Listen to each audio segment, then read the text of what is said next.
everyone. I want to welcome you to Cellular Healing TV, episode 55. This is David Asarno, and unfortunately Warren can't be here with us, but we are here with Dr. Pompa. Dr. Pompa, how are you today? Doing great and very excited about this show. I'm so excited about this show today. In fact, why don't you tell everyone why we are so excited and why they should be excited? Well, we have the director of a brand new movie called Bot, and I'll tell you, all of you are going to have an opportunity to see this movie for free. So I can tell you this right now, that after you see this film by Jeff Hayes, the director who we have on this show today, I promise you this: the way you live your life is going to change. There's no doubt. I believe in my heart that you cannot watch that film and walk away from it changed.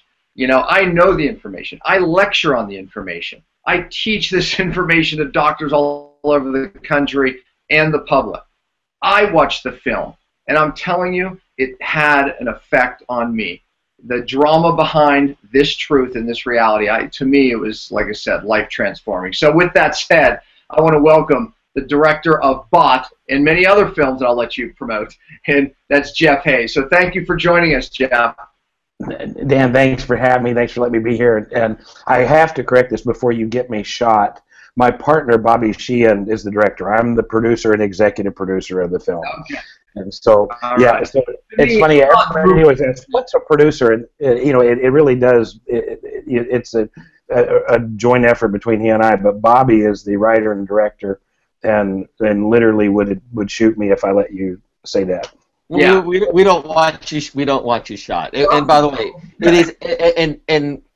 it is an absolutely amazing film. And you know, I've been listening to just understand the reality, and why don't you talk a little bit about the title Bot and what it means as far as the food that we eat and big pharma and what's going on today?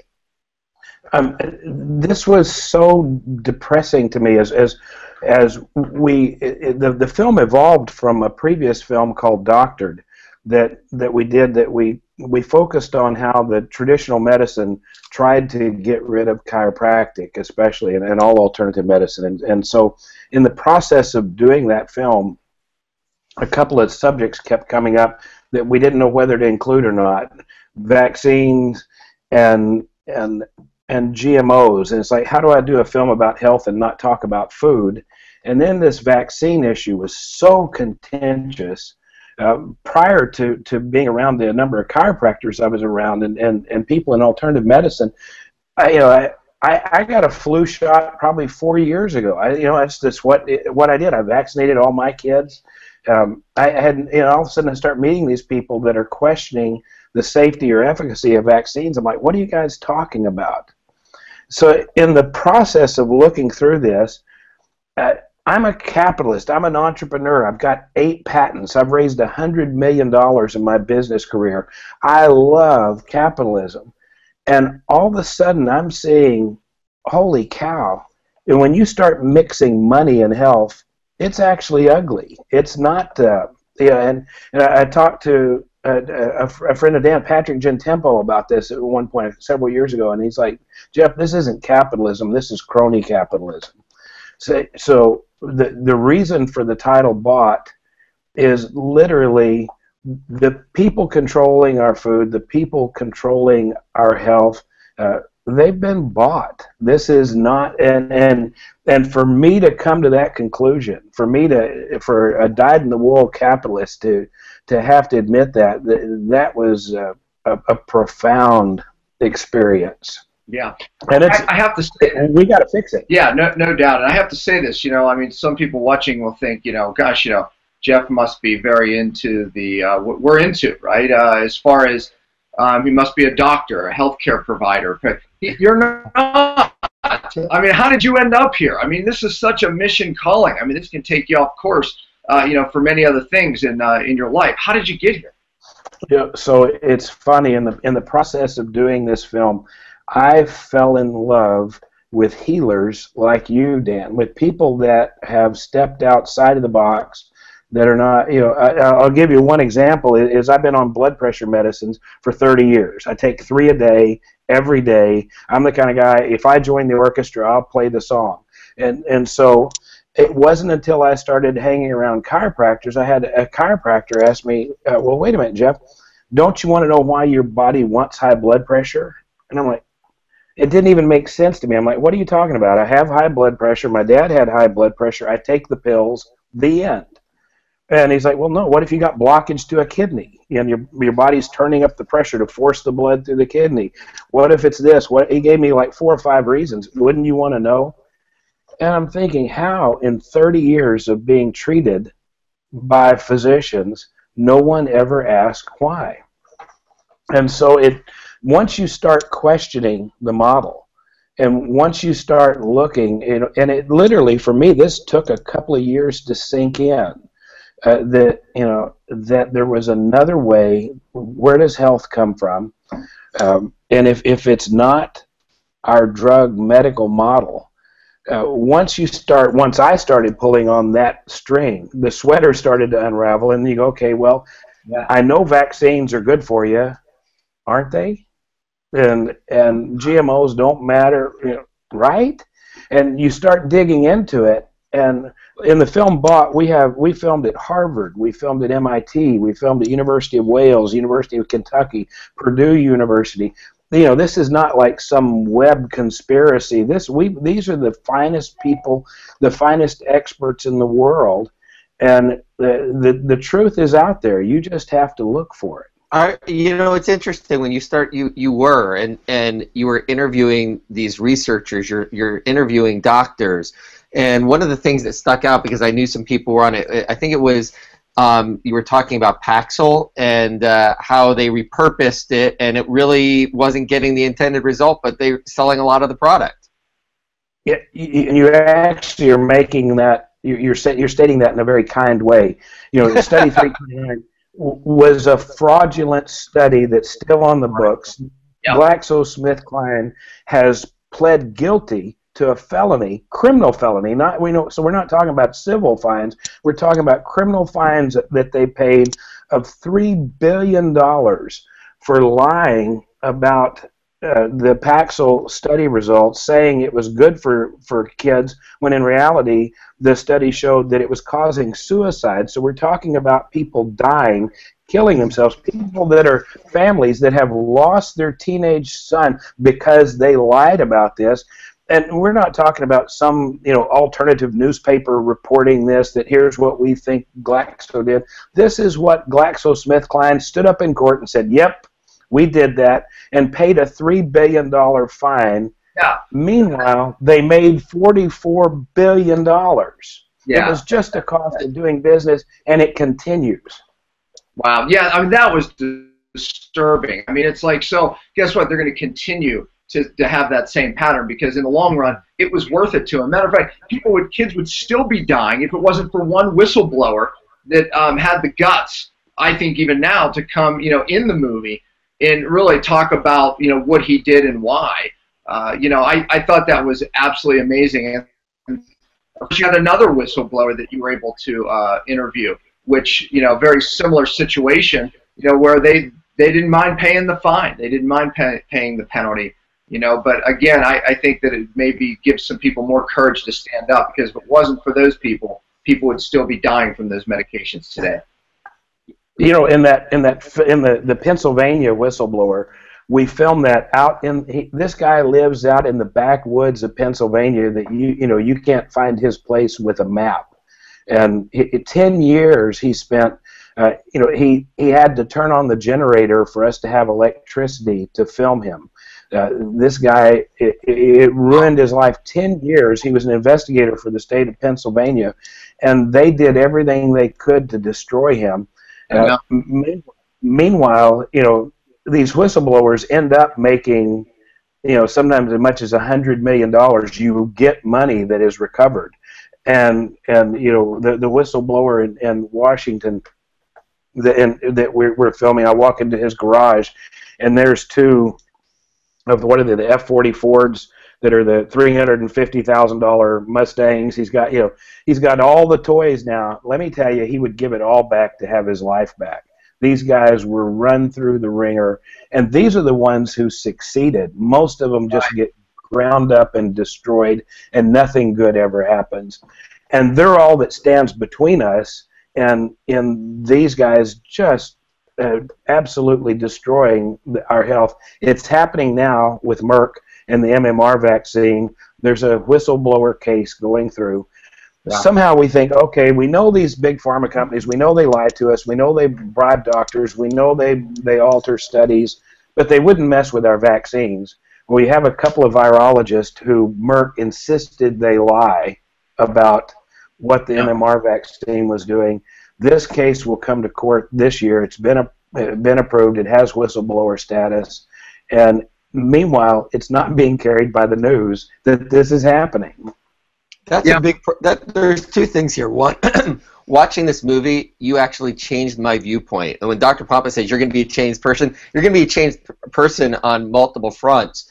For me, thinking of how I thought about whistleblowers, if these people weren't brave enough to go through the meat grinder that they went through, and you hear these stories, none of this would come out. I mean, that's people would be. Oh, I'm telling you, and when you these two people specifically, as I got to know them, the price they paid cannot be compensated with money. It wasn't for the money. There were, this was I hope I don't ever have to make that decision. But you figure they're in a room with other people who know the truth and who are making the other decision to go along with it. Go ahead. Yeah, I was going to say, Bill Campbell just recently come out from the CDC, and really, where did William Thompson? William Thompson. I heard all the. Yeah, William Thompson. I'm sorry. Yeah, I was thinking of another story. William Thompson. Where did it go? I mean, it was like this was shattering news. That really was, to me, groundbreaking. And then it was like there, and it was gone. Never made mainstream media that this man came out and apologized.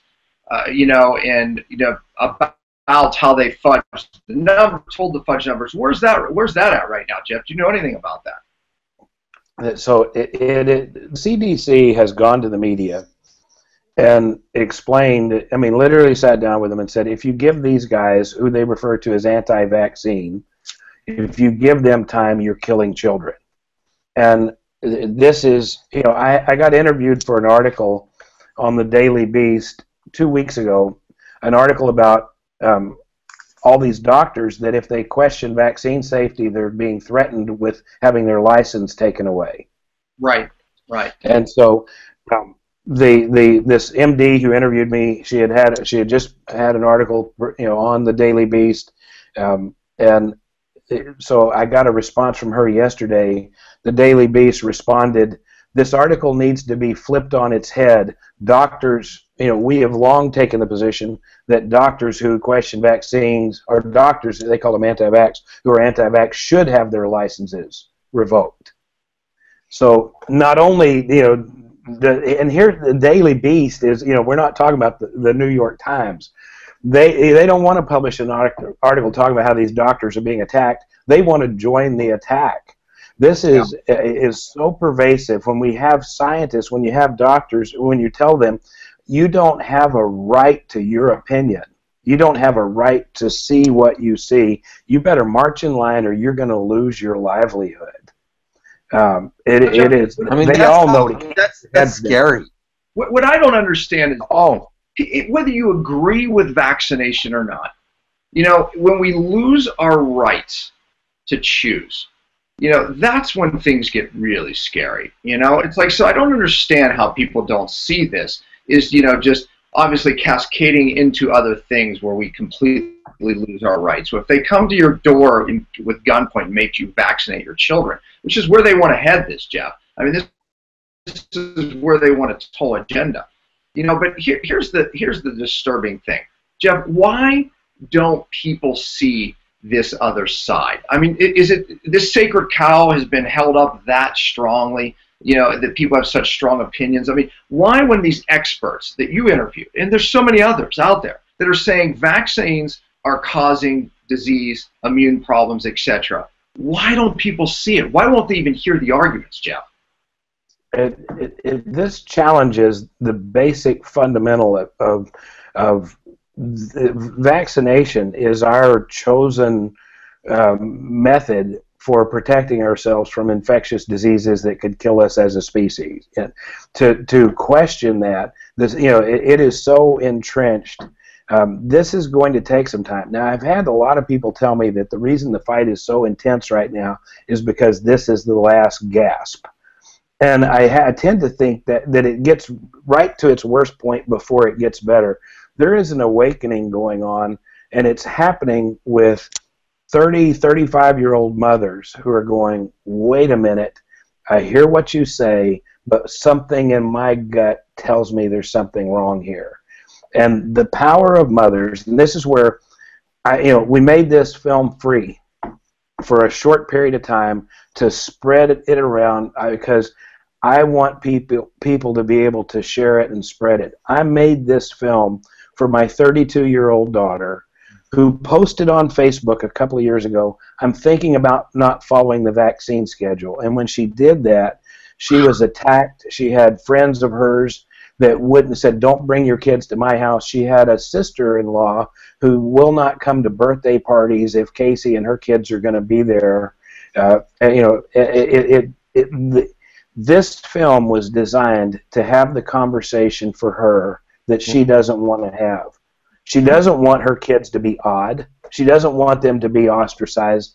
She just wants to do what's right for them. And that, I want to get this film out there to have a safe place to have this conversation. Well, I think you hit on something there, because what you said was, I think, the biggest emotional thing, is that they're pinning people who don't vaccinate as a great threat to the, keeping these diseases from being completely eradicated. One of the things that people don't realize, there's been a lot of talk about measles. But the measles was, it was not even showing up on the radar before the vaccine ever came out. So people think that, if you gave them a choice, when the vaccine came out and when measles dramatically plummeted to almost nothing, they would have thought that that happened right around the time of the vaccination. Well, actually, it didn't. It actually plummeted before the vaccine ever came out. But the public just doesn't know that stuff, Jeff. So we're told that if we don't, the reason people like us who don't vaccinate or believe in vaccinations, that's why these diseases are still here. Talk about that, because that is the fear strategy that they're using in making people feel guilty for not vaccinating. Well, and then about shedding, where it's funny. I heard a TV commercial for an autoimmune drug, and at the end, when they read through all the side effects, they always show a husband and wife rowing in a boat as they're saying, and your head might fall off. These incredible side effects, and I'm hearing these side effects. And they go, be sure and let your doctor know if you or anybody in your family has been vaccinated. And it's because they were it's an immune suppressing drug. And I'm listening to this. I'm like, what is the vaccination group at this pharmaceutical company think about them having to include in the list of side effects and warnings, be sure and let your doctor know if you or anybody in your family has been vaccinated? Doesn't that make somebody go, if I'm taking this drug, I need to let my doctor know if one of my kids has been vaccinated? Why would that be? And you and I know it's because of shedding. And with a live virus vaccine, it is the vaccinated that are spreading these diseases. With pertussis, it goes on. Hey, there's Marilee. And a puppy. She wanted to poke her head in. She's been on Facebook battling the vaccine thing with doctors, and for this week, it's so this battle goes on, and she's. Well, I commented on a Jimmy Kimmel video that I thought was just obnoxious and unprofessional and ruined their credibility. If anything, it did not help their cause. And it was just. Did you see it, Jeff? Did you see it? I did, and what's funny is I'm a huge Jimmy Kimmel fan. The reality is, this is the smart thing to do. Literally, it's so easy to take this position The way I know a doctor knows nothing is when you ask a doctor about vaccine safety, and they always respond, an MD responds with the same thing, a pediatrician is, that study has been retracted, and the doctor who wrote the study has been thoroughly discredited. And that's when I realized that doctor knows nothing, that they take all the vaccine safety studies that have ever been done and assume there's only one, and it was the 1998 Lancet study from Andrew Wakefield, and there is no other study, and they don't even know what that study's about. Yeah. And so this is a message that's tightly compact, that spreads. There's some carefully worded things. The sky is blue, the earth is round, vaccines are safe and effective. You'll hear that phrase. This is a carefully tested phrase to get people to just check that box in their mind and go, nope, I read about it, I asked my doctor about it. Meanwhile, they're all quoting the same source. They're all quoting the CDC, and if you check the CDC's references, the CDC is self-referring. It'll reference another article that has no study, and you finally get to a study like on the autism issue, and you get to the one that William Thompson said, yes, we lied. Exactly. People just say, well, my doctor, or you're not a doctor. Like doctors know anything really about this subject. We had the same immunology, course, in school, and you come out and you really know nothing about immunology. I don't care what field you're in. I mean, unless you are the immunologist, and then that case, they make darn sure you come out with the sacred cow, believing in this vaccination, whole promo here, So people will just put their doctor up like they know. They know nothing. It's the same talking points, Jeff, and that's the point. They all have the same talking point, the very agenda that the drug companies are pushing, in that they're told they're speaking the same thing.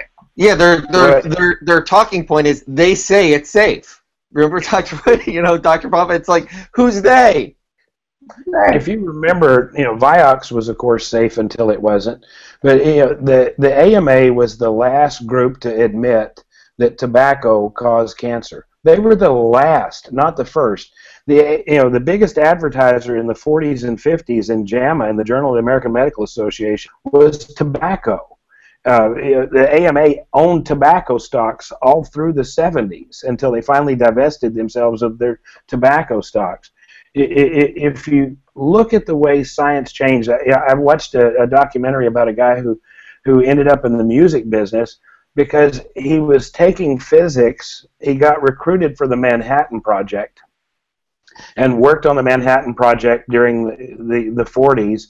And then after the war was over, he went back to school. And unfortunately, they were still teaching Newtonian physics in physics class in college, and his knowledge, which was knowledge, not theory, was classified. And it wasn't yet in the university, so all the things they learned in making nuclear weapons wasn't a part of physics yet. So he had to sit and listen to a professor teach something that he knew was wrong because they had just done it, and now this new physics, but it took 10 years for this classified physics to make it into. They just continued to teach as truth. So literally, he with higher knowledge would get an F on a test if he violated classified law and put the truth down on a paper. He had to say, so he ended up leaving physics and ended up in the music business. But this is the way scientific advancements are made, is years after they happen. To question something like vaccines that's the bedrock. And you look at this conflict of interest where you have the CDC, who's charged with keeping us safe from infectious disease. The number one tool that they have in their toolkit is vaccines, and they're also in charge of making sure vaccines are safe. So you have this inherent conflict. It used to be before the book Silent Spring. And the book Silent Spring came out, the USDA was in charge of protecting us from dangerous chemicals. So the government, there was no EPA until it was created by Richard Nixon of all people. Before that, it was the group that's in charge of farm and having farmers make income and produce food that was in charge of whether chemicals were safe or not. That kind of conflict we have now in the vaccine. When you have the former head of the CDC, when she resigns, she ends up, of course, as head of vaccines for Merck. It is, you know, this is a regulatory agent that has been captured by big business. Yeah, yeah. Well, you know what? One thing that you pointed out real well is, here you have the government, right? And the government is obviously giving tax breaks and things like that to the drug companies. The drug companies, of course, are paying taxes, and because they're making so much money back to the government. And really, what's happening? I mean, we have this nasty loop, of Food supply. even with the food supply, which I want to get to.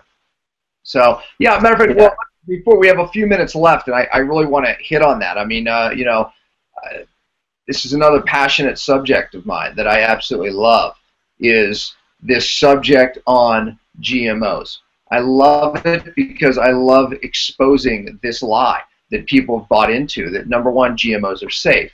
Also there's a chemical that they're using 4 to 5 to 10 times in the amounts on these crops called glyphosate. Number one herbicide used on the planet. It's just ubiquitous in our food supply, exposing our children, causing leaky gut, autoimmune, and yet now we're moving into, from big pharma to big food, again, part of this nasty loop and cycle here. Talk a little bit about that. Well, and it's amazing. And by the way, one of the things that I'd love to do with you, Dan, there's a company that makes a glyphosate test that you can do a urine test and see if you have glyphosate in your body, which I'm sure we all do. And so I think the test is a couple of $100. If we get 100 or 200 or 300 of us to order the test at one time, we can get it down to about $50 a piece. As we talk about glyphosate, I would really like for a few hundred of us to test our children. And then it's not conjecture. It's not. You can show where, okay, this is in my kid's body. So it's not just the glyphosate. Monsanto went to Bayer in Germany about 7-8 years ago and wanted to add a potent insecticide to, the glyphosate is an herbicide.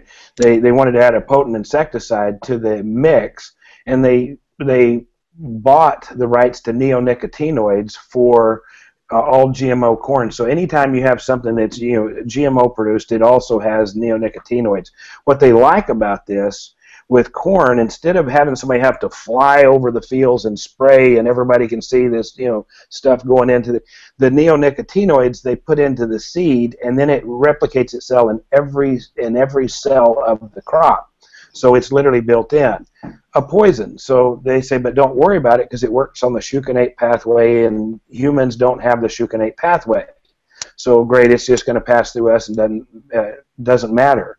The problem is the bacteria in our gut do have the succinate pathway, and we are killing the bacteria in our gut, which up until 10 or 12, 15 years ago, nobody cared about. It's like, suddenly we're becoming aware oh, wait a minute, we shouldn't be indiscriminately killing the 9 pounds of bacteria that the average man has from his gut to his backside. This is keeping us alive. It's protecting us from virus and other bacteria, and we're just scratching the surface. This is where we don't know the effects of these things we're doing. The hubris, the science is so complicated. What I want to move the argument to is a philosophical argument. Is like, wait a minute.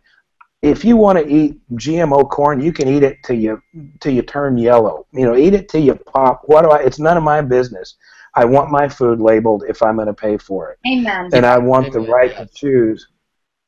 Yeah. Yeah, and by the way, when you look at the states where that should have passed, you wonder why it didn't pass. If on the street you asked 100 people whether we should label GMOs, 99 out of 100 would say absolutely yes, and yet those things have not passed.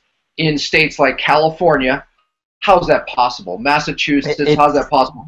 It's not possible. Yeah, that's the point. Is that money bought? They were bought, Jeff. Bought. I'm telling you, this election in Washington State on Prop 522.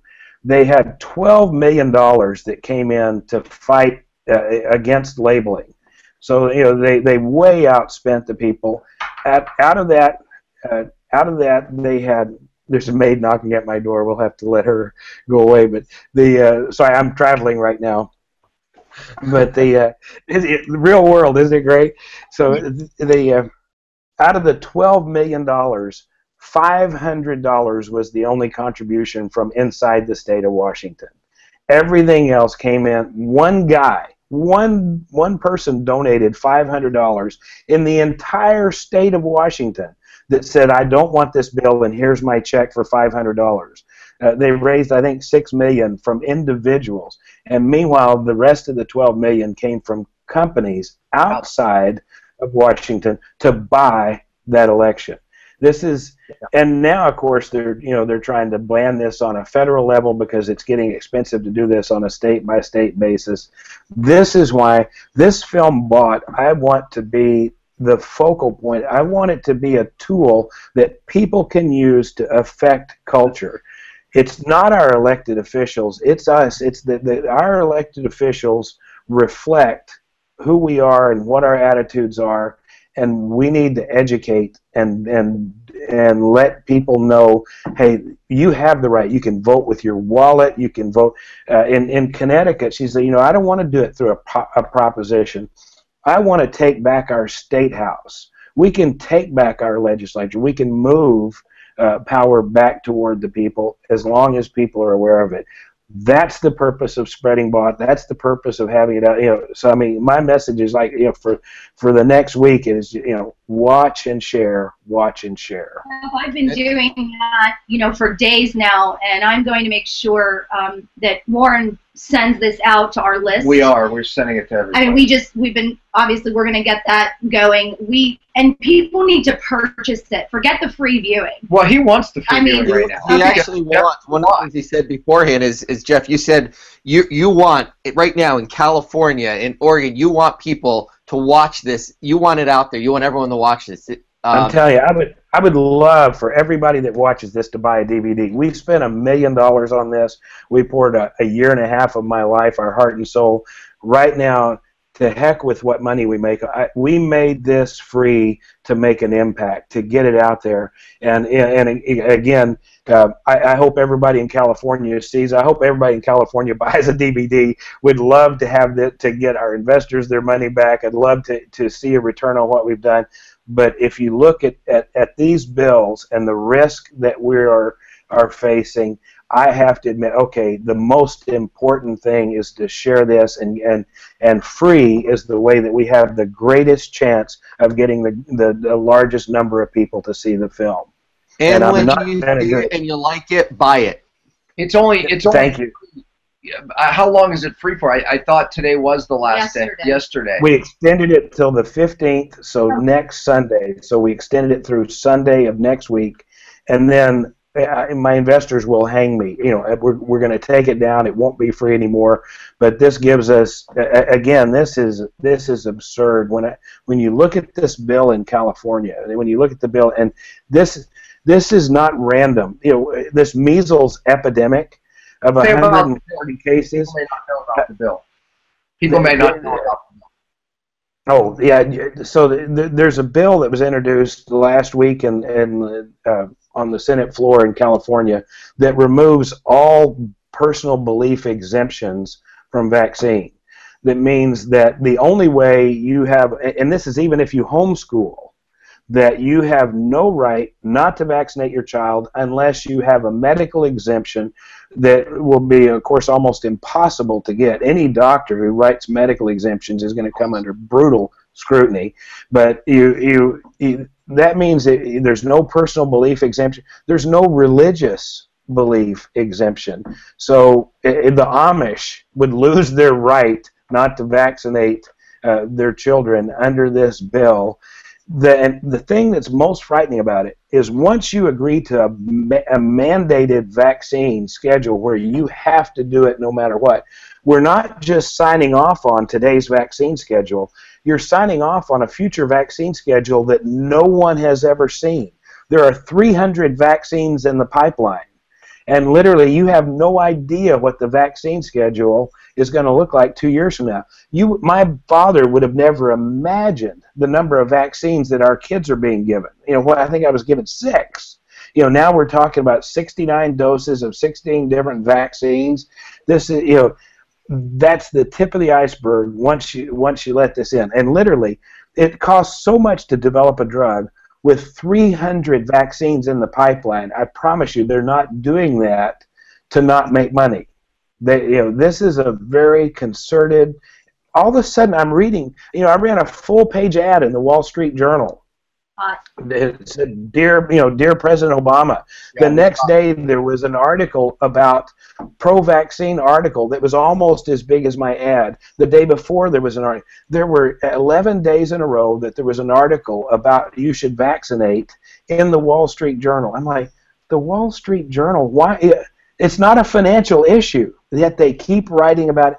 I've never seen a more carefully orchestrated campaign than this has been. This measles epidemic. So first off, measles. My mom took me to get measles. She wasn't trying to kill me. It's like, did you see the Brady Bunch episode about the measles? Posted it.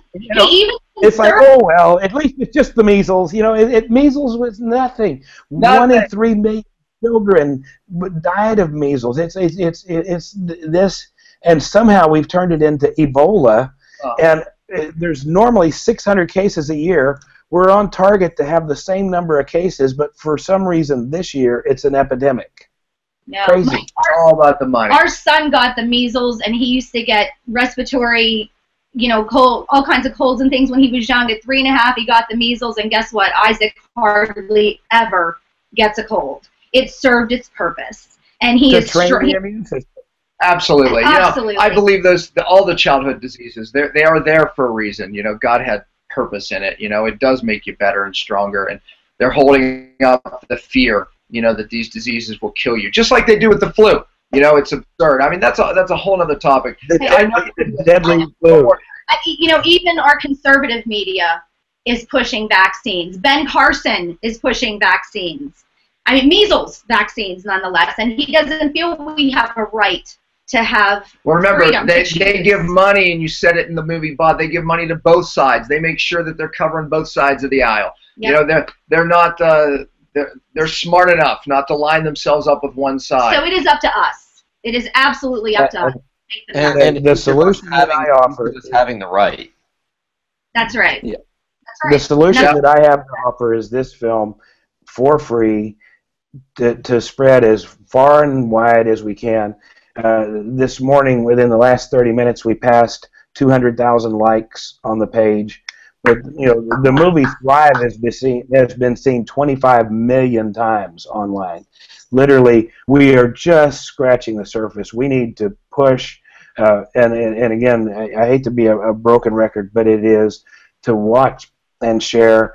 This is the only way that we can have a safe place to have this conversation when money has lined up on the other side to drown out our voices.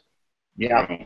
Well, listen, Jeff, we are so appreciative. I mean, these two subjects alone, vaccines and what Monsanto is doing through GMO crops, their chemical glyphosate, what a brilliant plan. These two things alone, I believe, are the greatest threats to the human race right now, by far. And no doubt there's big money pushing both of these agendas. So, stand up. You're a bold man, and I'll tell you what, God is using you. So thank you so much, Jeff. Make sure you go to boughtmovie.com, boughtmovie.com, watch the movie, purchase the movie.